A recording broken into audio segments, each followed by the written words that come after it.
రాహుల్ రామకృష్ణ పవన్ కళ్యాణ్ని సూటిగా ఒక ప్రశ్న అడిగాడు. మీ గొప్పల పక్కన పెడితే రైట్ టు ఇన్ఫర్మేషన్ యాక్ట్ కింద మీరు నిర్వహించేటటువంటి శాఖల విషయం గురించి PESA 1/170 ఈ చట్టం గురించి మీరు ఇన్ఫర్మేషన్ ఇస్తున్నారా, సమాచారాన్ని పొందుపరుస్తున్నారా, మీ ప్రజలకు చెబుతున్నారా, ఇన్ఫర్మేషన్ ఎక్కడ షేర్ చేస్తున్నారు, దీని గురించి మీరు చెబుతారా? ప్రశ్నించినందుకు నన్ను దేశద్రోహి అనకండి, నేను మీ అభిమానిగా అడుగుతున్నాను, జై తెలంగాణ అని చెప్పి సోషల్ మీడియాలో ఒక పోస్ట్ పెట్టాడు తన ఇన్స్టాలో. ఇక్కడ నేను దేశద్రోహిని కాదు అంటే పవన్ కళ్యాణ్ ఎవరిని దేశద్రోహి అన్నాడు ప్రశ్నించినందుకు? ఇంతకుముందు ఎవరినైనా దేశద్రోహి అన్నాడా? జై తెలంగాణ అని ఇప్పుడు ఆంధ్రప్రదేశ్లో ఆయన నిర్వహిస్తున్నటువంటి చట్టం గురించి, శాఖ గురించి అడగడం దేనికి?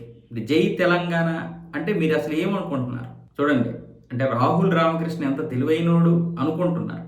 ఇక్కడ తెలంగాణ, ఆంధ్ర అనేది మళ్ళీ రెచ్చగొడుతున్నారు. ఇక్కడ పవన్ కళ్యాణ్ని నువ్వు నిర్వహించేటటువంటి శాఖ గురించి అడిగావు, ఆయన ఆంధ్రప్రదేశ్లో నిర్వహిస్తున్నాడు, మళ్ళీ కిందని జై తెలంగాణ. నేను దేశద్రోహిని కాదు ప్రశ్నించినందుకు. మరి పవన్ కళ్యాణ్ ఎంతమందిని ప్రశ్నిస్తే దేశద్రోహి అన్నాడో అది ఒకటి బయట పెట్టాలి. ఒక మాట అనేసాము అంటే ఏదో నిన్ను నువ్వు కాపాడుకోవడానికి అన్నట్లు లేదు, అది రెచ్చగొట్టడానికి మాట్లాడినటువంటి మాట్లాడి. అంటే పవన్ కళ్యాణ్ ఎవరైనా ప్రశ్నిస్తే వాడిని దేశద్రోహి అని ముద్ర వేస్తున్నారు అనేది ఒక అలిగేషన్ అనమాట. అంటే ఆ ప్రశ్నలోనే ఒక అలిగేషన్ పెట్టాడు రాహుల్ రామకృష్ణ. ప్రశ్నించడం తప్పు కాదు, ప్రశ్నించే విధానంలో అంటే ఏ విధానంతో ప్రశ్నించామనేది. ఈ పంచాయతీ రాజ్కి సంబంధించినటువంటి ఈ PESA 1/170 అని ఏదైతే ఒక చట్టం ఉందో 1996లో చేసినటువంటి ఈ ట్రైబల్ గురించి, పంచాయతీ రాజులో ఉన్నటువంటి ట్రైబల్ గురించి అసలు ఈ యొక్క శాఖ ఏం చేస్తుంది, ఈ ట్రైబల్ కోసం ఏం చేస్తుంది, వాళ్ళు అభివృద్ధి అవడానికి సోర్స్ ఏంటి, ఇలాంటివన్నీ కూడా ఉంటాయి ఇందులో. ఇవన్నీ కూడా చెప్పాలంటున్నాడు రాహుల్ రామకృష్ణ. ఈ చట్టంలో ఉన్నటువంటి ప్రతి విషయాన్ని కూడా చెప్పండి అంటున్నాడు. మంచిదే, ఆ ప్రశ్న మంచిది, అడిగే విధానం మంచిదిగా.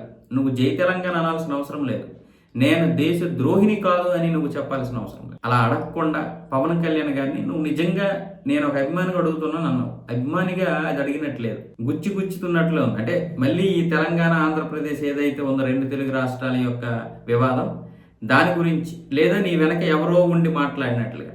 నువ్వు తెలంగాణ వాడివి అని నువ్వు అనుకుంటున్నావే, నువ్వు తెలుగు వాడివి. మేము ఏ రోజు నిన్ను తెలంగాణ వాడిగాను లేకపోతే ఇక్కడ ఆంధ్రప్రదేశ్ వాడిగా కాదు, ఒక తెలుగు వాడిగా, ఒక భారతీయుడిగా నిన్ను చూసాం మేమందరం.